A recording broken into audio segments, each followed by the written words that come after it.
forza per saper voltare pagina, solo quando è troppo tardi per farlo. Cerco il modo di scavare in fondo all'anima, finisco per schiantarmi contro un muro di marmo.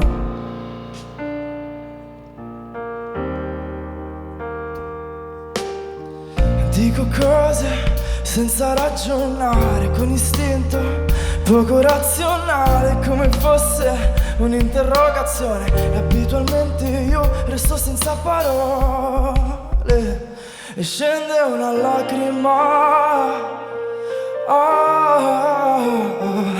che mi libera dai miei pensieri borderline che si trasformano sempre in guai, e scende una lacrima. Trovo il modo per distrarmi, bevo troppo, faccio troppi danni, cerco di farmi del male, voglio colpevolizzarmi, pur di non pensare che sia naturale soffrire come un cane.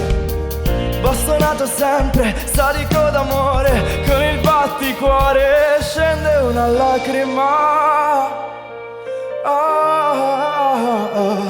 che mi libera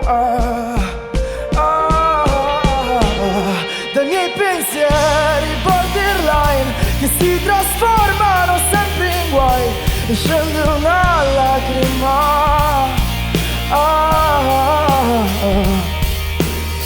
Devo rischiare di perdere le cose belle che mi girano intorno, per poter apprezzare bene come si deve ogni secondo.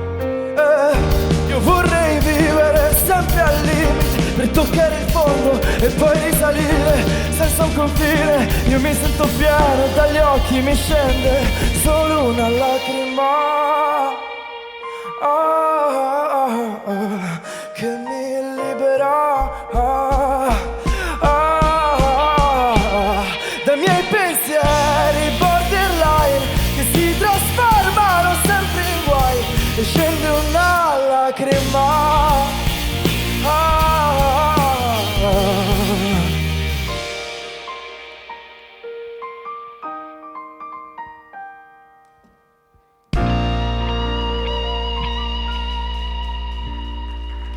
Grazie.